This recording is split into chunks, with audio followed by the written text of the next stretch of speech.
Hey guys, it is currently day 302. I don't know why I'm keep saying 200. It's like I want to live in the 200s.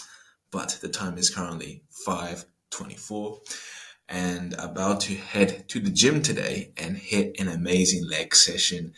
But before I do so, I'm gonna just talk about what I want to talk about today, as I have realized that lately I haven't really structured exactly what information I want to convey to you guys, but rather I have just kind of been freeballing, and that has been pretty horrendous, as you guys may or may not know. But today I really want to talk about a topic on how to or that growing your passion is possible, that growing your calling is possible.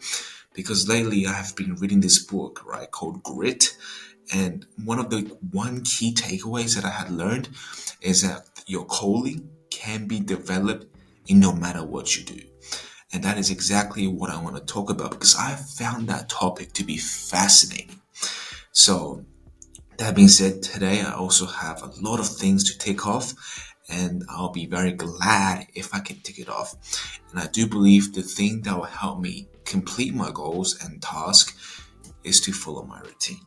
Now, yesterday I allowed myself to reward it, therefore, my mind should be laser focused today. There's no excuse, and nothing will stop me from achieving my purpose because I am someone who is going to control my mind. I am someone who's going to have the say over what he does because that is what I believe in. And I do believe if everyone has some degree of control over their mind, then they can achieve wonders in their lives. That being said, I'll see you guys in a bit. So guys, it is around 1:50 and I just want to talk about a little bit on finding passion and creating passion because this topic is something I thought that it is something we find, right? Passion, a purpose, a calling. I thought this is something that would just come to us in life eventually, and that whether we search for it or not, one will experience passion and one will not experience a passion in their lifetime. This is how I used to believe things, right? This is how I believed it. And I do believe that to have a calling, it must be something of significant, right? That you have to change the world to have a calling. And this is exactly how I thought it to be, to have a purpose, to have a passion, to have a calling. But as time went on, and as I read more books, I have certainly been influenced by more knowledge on how it is that passion, purpose, and a calling comes to be.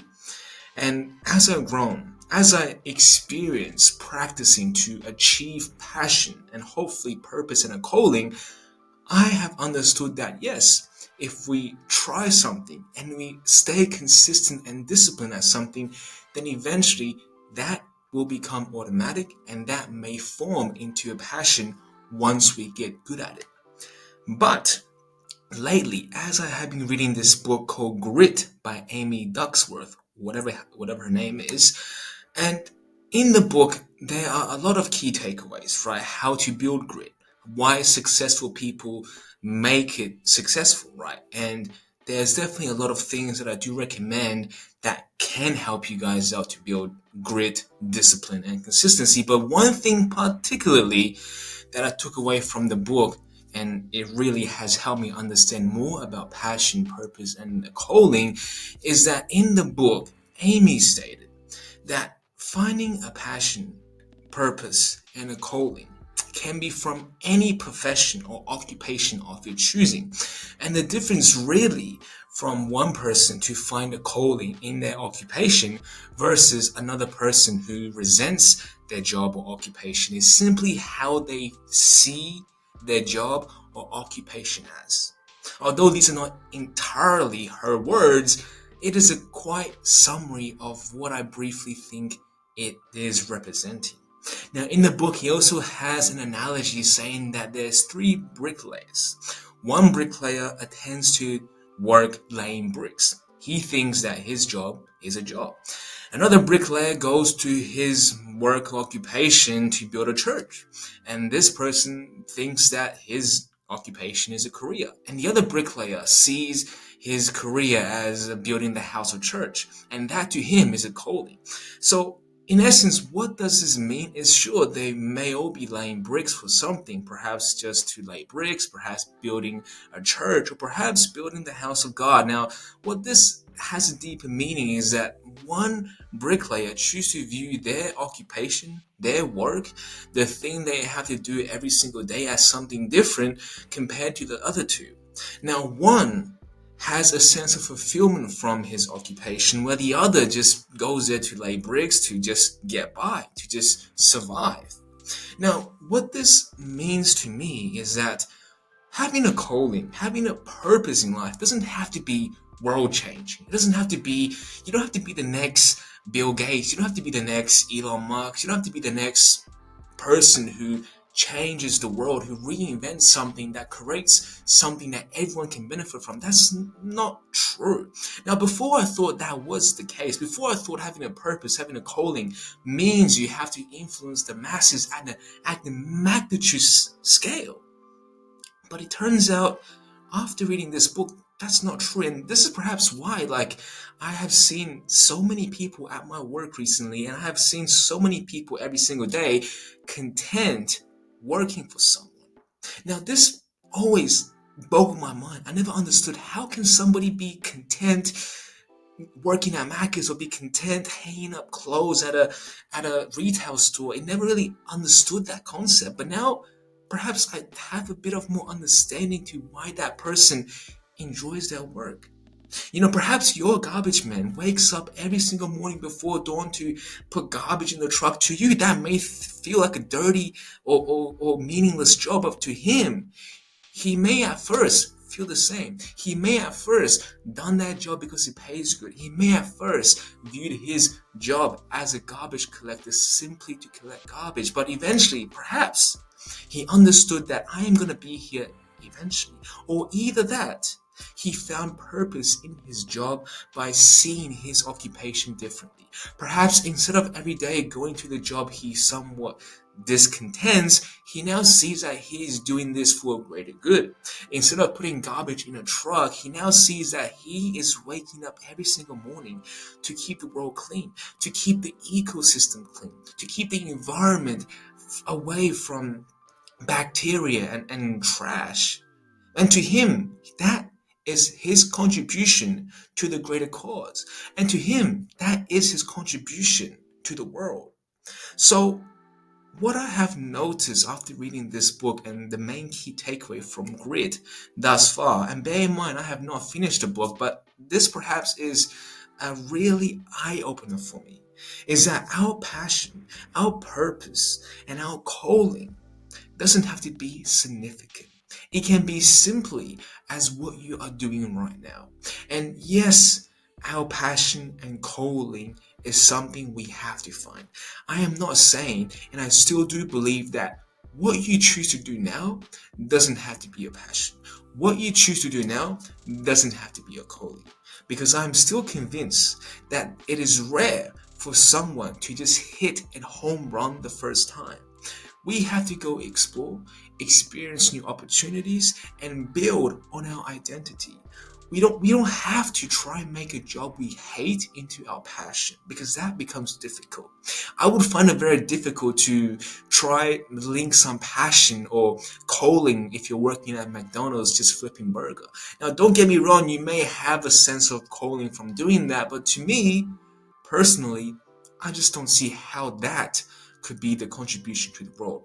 Unless you support obesity, then maybe that's your cause. But either way, guys, like, whatever you're doing right now can definitely be turned into your passion. So don't be discouraged that what you're doing right now may not change the world, right? You may not be a neurosurgeon. You may not be an astronaut exploring a different planet in the future. You may not be this significant high status occupational person. You may simply be working a normal job. But your cause and passion doesn't have to be significant for you to see it as your calling. All you have to understand it is, if you find meaning behind what you do. And once you find meaning behind what you do, all you should do then is to reinforce that meaning. That means practice and get better at what you do, to really consolidate that vague that vague calling, which you are quite not sure if it is your fate yet. But what I have come to realize is that to build passion, to build purpose, and then hopefully a calling, that doesn't just come to us. You see, we have to constantly cultivate from this vagueness of an opportunity. And majority of the time we back out too quickly because we don't feel as if this is our calling. But you have to understand, a calling doesn't just come to you with everything intact. You have to really piece everything together. And sometimes it is super vague. You're just not sure if what you're doing is the right thing. So, how is it that you should know to stay disciplined and persistent at something that you're not sure if is the right thing for you? And all I can say is just keep trying, because eventually over time you will know if what you are doing is something you want to do. But a fair tip and warning that once you are staying consistent or perhaps dedicated to whatever you're doing, hoping to find the purpose behind what you're doing, don't stop yourself from being curious. Don't stop yourself from trying new things, picking up new things, and most importantly, putting yourself out there to experience new opportunities, because you never know what will come to you in life. And I guess a majority mistake people make in the pursuit of passion and the unwillingness to let go of their occupation and their goals is simply because they don't have anything else going around for them in life. And because of scarcity,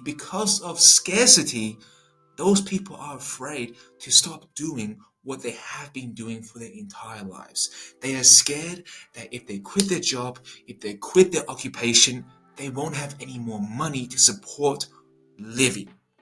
And this cannot be further from the truth. It is because of this fear, this uncertainty. If I stop what I'm doing, even though I don't enjoy it, or even though I'm okay doing it, but I don't think this is the right thing I should be doing for my life because I don't feel right, having the fear of losing stuff, having the fear of losing the things you have now is a strong enough emotion to stop one man or woman in the pursuit of being curious to search for something else, to search for something they can be passionate about, to then turn into a purpose and a calling. It is because of this fear that a lot of us stay with the same occupation for decades, perhaps even 2 decades until retiree, right? It is because of this that a lot of us have this sense of regret for not achieving more in life, for not being bold and courageous. And we know that if we have just been courageous, that perhaps we will find our brilliance sooner. But because of this fear,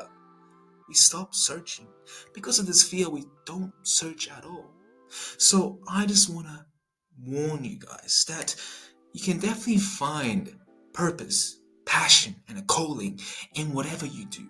Even though it may not be the highest occupation, you can definitely find it. It is what I have been shown, it is what I have seen, and it is what I have read. And it seems like that is the case. And that new knowledge has definitely influenced me to see the world in a more broad lens. But what I can also say is, don't be afraid to keep on looking, because you never know what you will stumble across, and you never know if your passion is just around the corner. But if you never have the courage to turn it into that dark alley, then you'll never discover who is behind that room. So stay curious is all I want to say. Never lose your curiosity. Stay as if you were still a kid, curious, full of adventure, courage, and boldness, just wanting to prove your parents wrong, to prove the world wrong. Have that youth in you guys to really go out and explore what you know you are capable of for your whole entire life, and don't let anyone or anything, and most importantly, don't let your fear of loss stop you from reaching your full potential.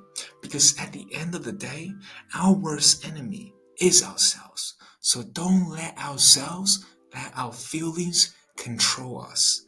But have some control over your mind and challenge normalcy, challenge mediocrity, and challenge what you are comfortable doing. Because if you feel like life is not meaningful now, if you feel like you can achieve more, then perhaps you can. Perhaps you can, and you should listen to yourself and do something about it today. Do something about it today by staying curious and by staying courageous and being bold. That being said, I'm gonna see you guys later tonight. But now I'm just gonna go pick up my sister and just really quiet my mind down and hopefully get into a peace of calm. But that being said, I'll see you guys in a bit.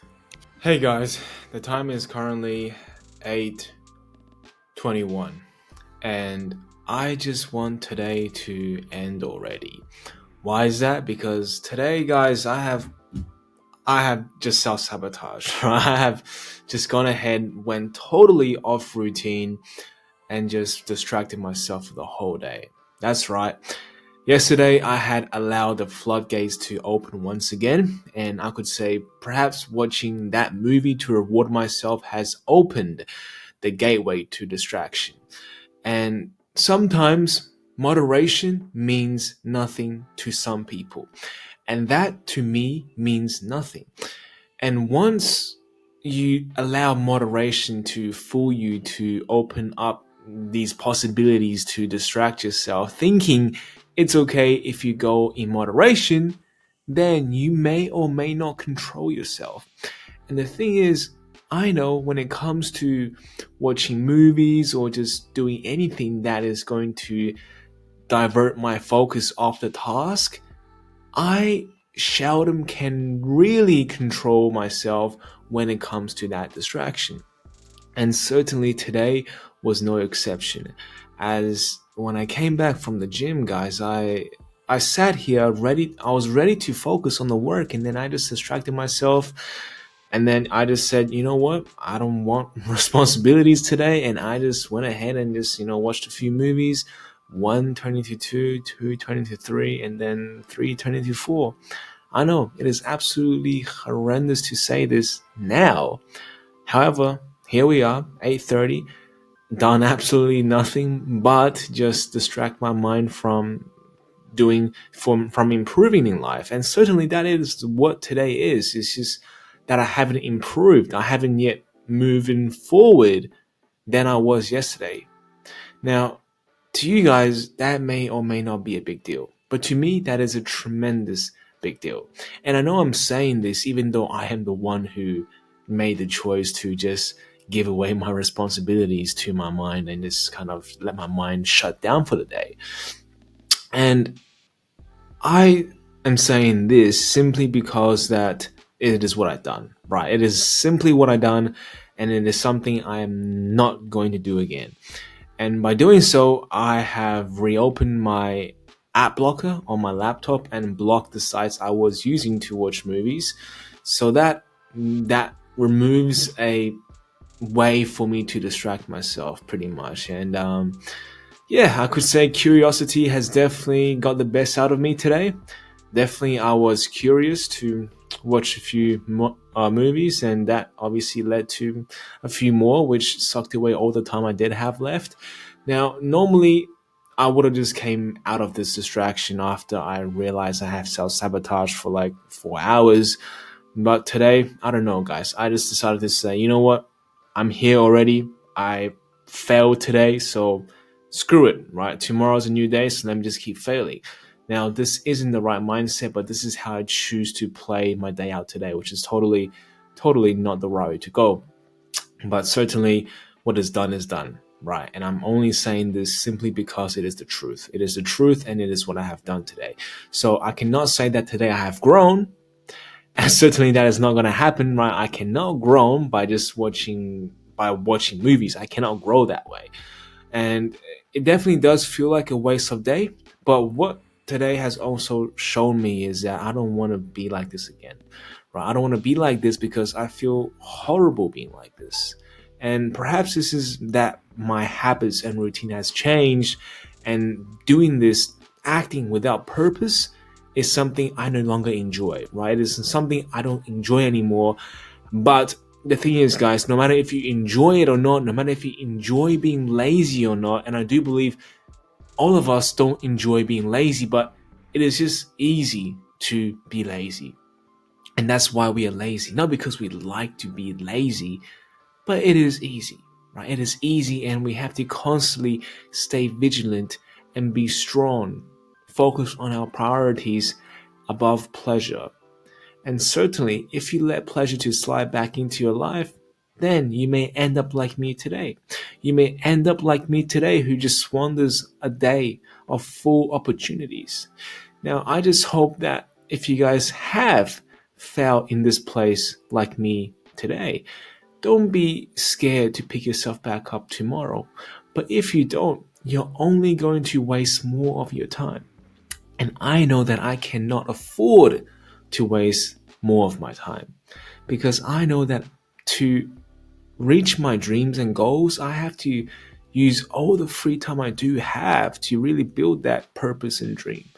And I'm not saying that my dream isn't big, which is why I willingly allow myself to be distracted, but it is simply because I choose to make this choice to be distracted. And this isn't what I want to make again. That being said, I hope you guys have learned something from this. And today I have learned something from my actions, and that this will not happen again, although not in a while, as there's no other movies I want to be watching anytime soon. That's for sure. So I hope you guys had an amazing day, and I do hope you guys had learned something from this. But if not, like always, I'll be here for you guys tomorrow. And tomorrow, guys, will be a strong one, an amazing day. And the future will also be so. I'll see you guys then.